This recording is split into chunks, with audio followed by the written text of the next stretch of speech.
say your name. My name in the service was William B. Leitch. William B. Leitch.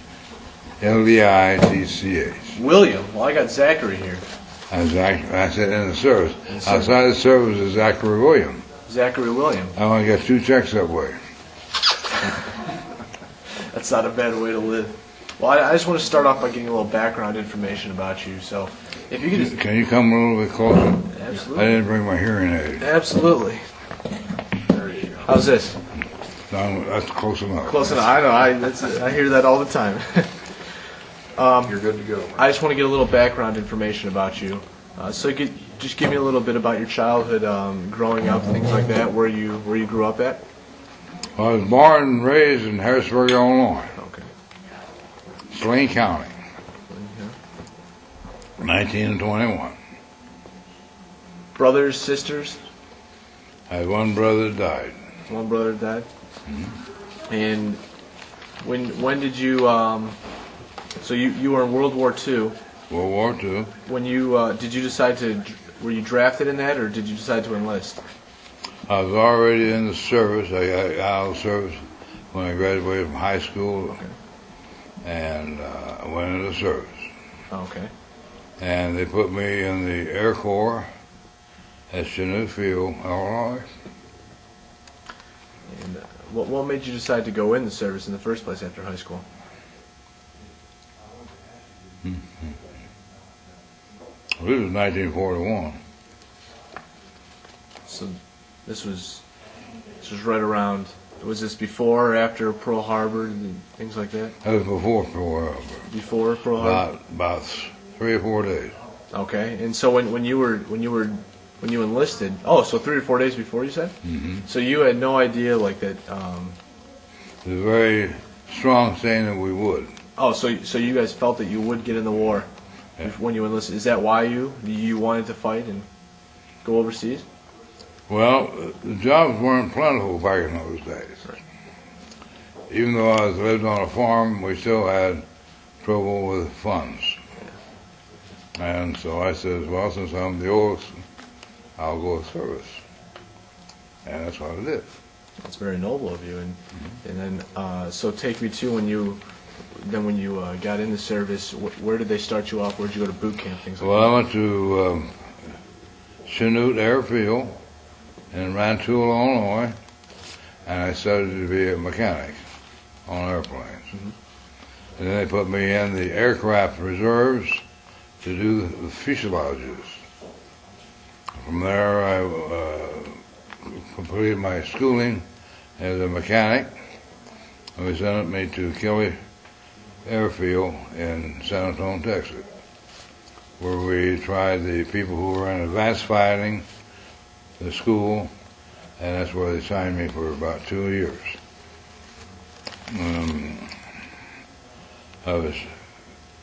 Prior to that, I was in service a little bit before we went into war with Japan. Right. See, that was,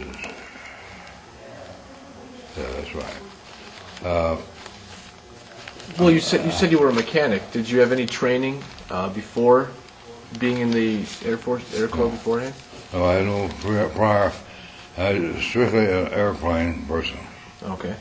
And we had several different types of aircraft on the base. My job was to inspect them once a month and see what irregularities that were happening, have them fixed before they took the plane back up again. And we had the advanced student pilots. We had the these, I think it was the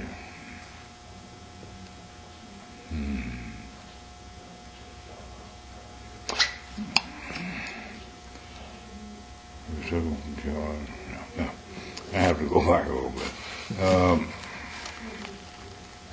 Let's see.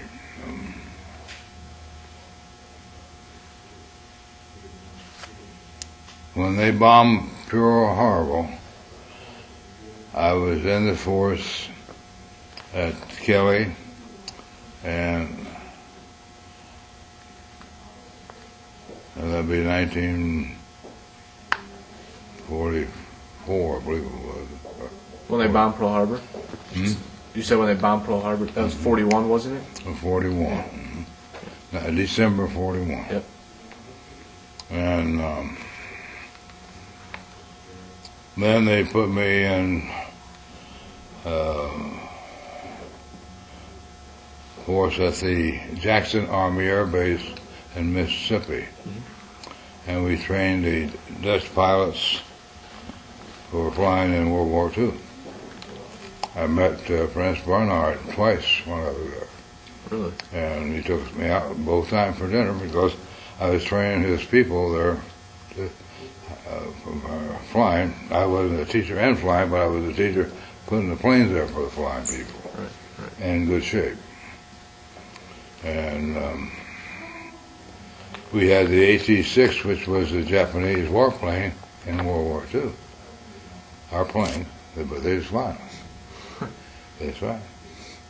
We got one, and they brought it into our base, and it was almost exactly the copy of what we were training in right there for war for the pilots. So you had their Japanese planes on your base. How did you get those? They captured it during World War II. And the item like our AT-6 training plane at that time. Really?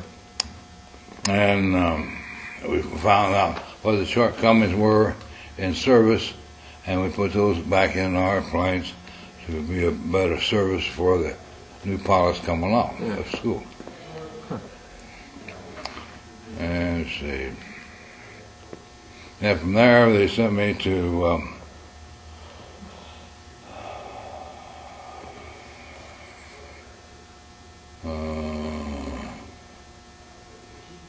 I can't think of the name of the field right now. In Massachusetts. Westover? Huh? Was it Westover, Massachusetts? Yeah, Westover, Massachusetts. And that's where we trained the pilots who became officers from flying schools there for P-47s we had. And we had P-38s there. And we had the B-17, the B-9s. And we had to inspect each and every plane on that field once a month. And keep them in flying order. Right. And every other weekend we could go down to New York City and have a weekend because they put us through 60 hours a week time when we were pushed. Must have been nice. But we had good people flying, and we had a colonel, and he was always on the flight line when the boys were coming back from flying school. And we bounced that P-47 6 times, he washed them out. That thing weighed 14,000 pounds. The heaviest pursuit plane in the United States history. Jeez. And we had the B-17s there. We had anti-submarine patrols coming out of there. We had to inspect all those things they had there to keep them in a good flying order. And that was my job. I had 13 people underneath me who did the actual work. So what was your highest rank that you achieved in? Mine was only a staff sergeant. Okay. They had me acting technical sergeant, but I never made the grade because the war was over. So you said I never left the States. Really? Never? Were you disappointed at that, or were you happy in that? They wouldn't let me leave. No. I had too much schooling. Too much schooling? Mm-hmm. So they needed you here. That's right. Is that what you wanted? No, it's what I got. That's what you got. But I know, I'm just curious what was going through your mind. You said you enlisted. What? I'm curious what was going through your mind. You said you enlisted a few days only before Pearl Harbor. When all this is happening, when the U.S. was getting into the war, what are you thinking, and were you ever scared? No, we were too far out to be scared because the closer the Germans and the Japanese could get to us, was 1,400 miles. Right. That's about their limit, reaching us with what they had to do, kind of thing. And we had an AT-6 modified from Japan, and that's when we found out some of the things we still had wrong with our AT-6s to get them fixed, so the pilots would be a better pilot. So you were actually learning things from the Japanese planes. That's right. That's very interesting. How are you married at all? Were you married when you went in? How'd you keep in touch with your family? Were you able to do that during? Well, I would say that my 2 letters a month did my benchmark on that. And a lot of the things that we had were eliminated because we found out where our shortcomings were and had them modified so we'd have a better plane for our people to fly. Right. And that's what we always constantly do, to make sure we had the best thing for them at that time. Right. And they really put in the hours to do that. So it must have been pretty tough working those 60-hour weeks then. We averaged 60 hours a week. How did you make it? I mean, how'd you do it? We went to sleep. That's where they found me and put me in the hospital. They found me, I was charged of quarters, and they found me on the floor. They said I was out for 3 days. What had happened? Just too much? I just walked, my mind just went blank, and I just fell over, they said. Wow. I overworked. At what point was this? At what, where? At what point did this happen? What point? Yeah, like what? That's when I was at West Oakfield, Massachusetts. Okay. And that's where we had all the planes made for flying there at that base, because we was the closest thing to the Atlantic Ocean, which was only 30 minutes from where we were. And our submarines would go down the coastlines, and our bombers would go down to South America and fly over to Africa and up to England. That's where we got them. So you're responsible for all that. Every plane going out there. We had to put them on order to do that. And you never flew a plane? Hmm? You said you never had flown a plane? What? You didn't fly the planes at all? No. Did you want to at all? It really didn't fascinate me. No? It looked like you get killed too easy. To tell the truth. You were much happier staying on the ground. I had no choice. Yeah. They wouldn't let me go. So take me to some of the friendships you formed then. The what? The friendships. Yeah. Any close friends that you maybe still keep in touch with today? I think they're all gone. Yeah. I think there might be one left in Jackson, Mississippi, but that's it. And we're still down there flying. Wow. People don't know that, but we are. So tell me about the conditions that were on the all the bases and things like that. Did you how was the food, the sleeping? Well, a lot of times they brought the food to us because Right. we were so behind on our work. Right. And when you expect 300 planes, it's work. Right. Many yards. Pardon.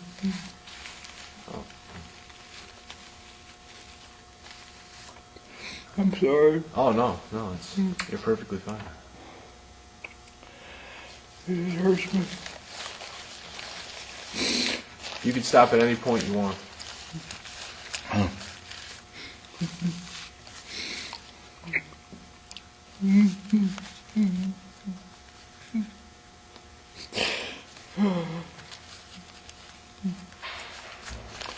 sorry I broke down. Hey. It was so hard. It's perfectly fine.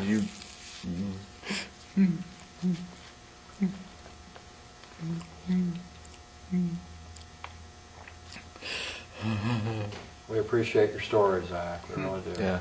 It helps us to hear it. What? We know it's hard to do, but we want to hear your story, so we really appreciate that. So anything you have, it helps us too. Let me give my proposal. I got him talking.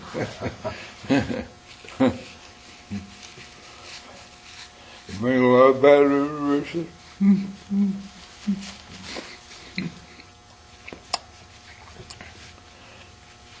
We can stop at any time you would like. Take as much time as you need. It has to be kind of difficult to think back about all those times. It has to be hard to do. You're a trooper, though. We like your story.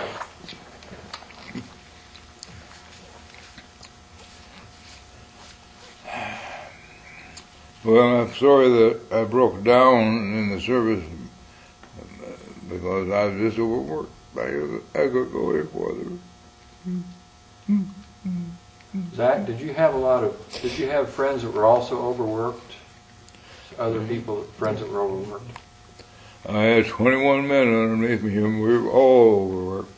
21? Mhm. 21 men. I had the whole second ship, and they were shipped through us.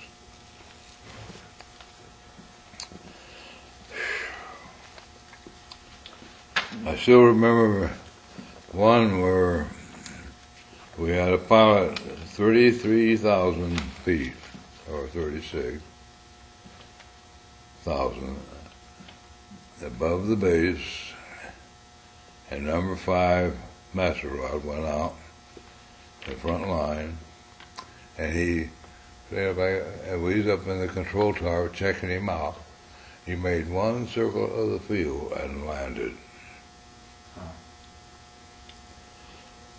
And the doctor says, don't touch him. Don't go there. Leave him alone. And it took him 4 hours to recover. He brought that plane down. I made a perfect landing with no engine. No engine. 36,000 feet. Wow. That's amazing.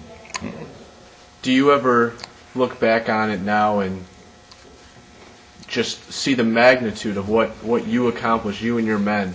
Because you said it, you were responsible for pretty much, all the planes, inspecting them and everything like that. Is it hard to grasp how great of a thing you and your men did?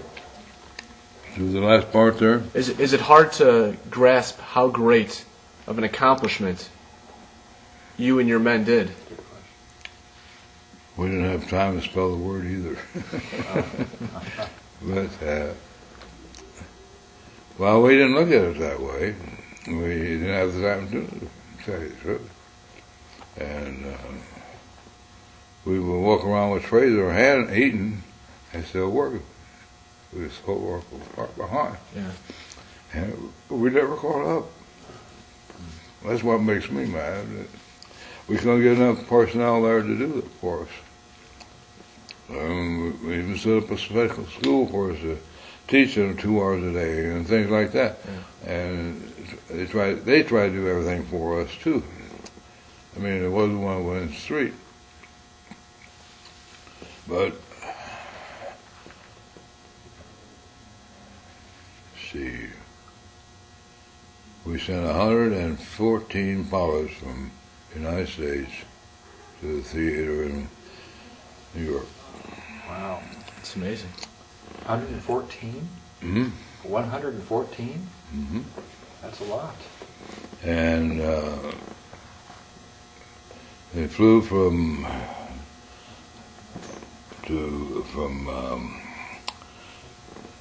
Florida, Orlando, to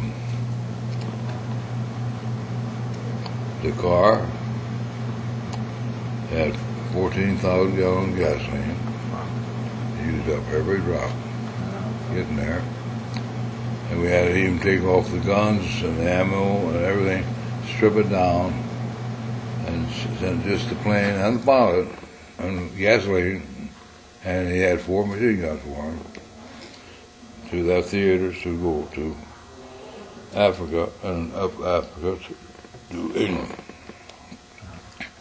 And they were based at London Airport in London.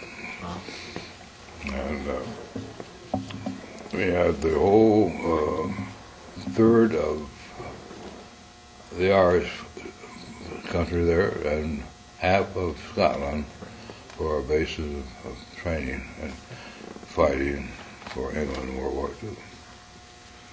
A lot of people wouldn't have recognized that, but we were there. Wow. And that's what we had to do besides teaching the new pilots how to fly the P-47 in combat for their own protection. And we sent 362 people before I got sick. Explain to me, just a lot of people, when they think of World War II, they only think of what happened overseas. They don't think of what happened here. Just explain to me the importance of what you did and your men did. I know you mentioned you trained all these pilots. Just tell me, like, you did that. What else did you do that enabled everybody to? That was your part in the war. Well, by inspecting each plane on the base once a month, we had to put it in flying order. And there's always slip slots here and things like this that you would hardly think about, but we had to find them if they were there and get them fixed before the pilot could fly them. And we were finding out things before Republic Aircraft, who built the plane, knew themselves. Because we were experiencing the actuality of the situation at our place. And we had, I think it was 36 P-47s there. And we had P-38s. Well, we had all the pursuit planes that you can think of. The P-38 was actually what won the Pacific War for us in World War II. They had shot down those boys over there real good. And we had to keep those going. And our share, because the other bases had them too, you know. And I would say we were responsible for about 112 Japanese people there. Because we trained 34 three times, I think it was, before I got sick or passed out. Right. And, but in Germany, the P-47 was our fighter because you couldn't shoot that thing right down. The heaviest pursuit plane in World War II. I would say we had maybe 20 to 30% more kills than any other plane in World War II there. I mean, by kill, we were shooting down the enemy, you know. We didn't actually kill them, but I mean, we got them out of service or out of flying point. So, I grounded a general's plane one time, and he was mad. Oh, he said, the tech sergeant's grounding a general's plane? I said, sir, you don't even get in the cockpit. He's got a hold of the base commander. The base commander had to come down. He listened to our story. He listens to the general and then listens to me. He turned to the general and he said, sir, your plane don't fly today. So you kept him there. You kept him down then. You mentioned that, I know you talked about it before when you got sick. After you got out of the hospital, did you work as much? No, I never got out of the hospital. They sent me, at that time, I was out of the service. They had me discharged. I laid on a bed in a VA hospital in Outland, Kentucky, and Edward R. Murrow came on from World War II, came on the English station and says, we landed in Sardinia and Sicily today. That was starting the end of World War II in Europe, practically. When I was in the station hospital 60 days before that happened, but we did. And That was all from everybody's in our neck of the woods working our head off every day, Wow. keeping those things going. Do you recall when that happened, when they told you the war was basically over? Well, I was laying on the bed in the hospital when it was announced over the radio.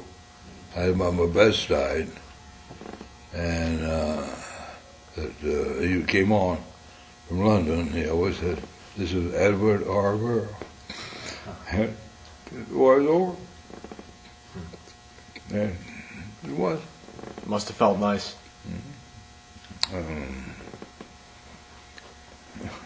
I'm sorry about breaking up. It hurts. No,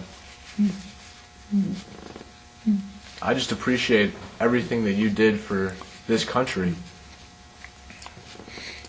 and the amount of work you did put in.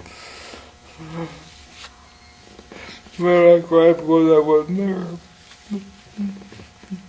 That's all. I let him down. Well, you didn't You let didn't anybody let down. anybody down. No. You did a great service to this country.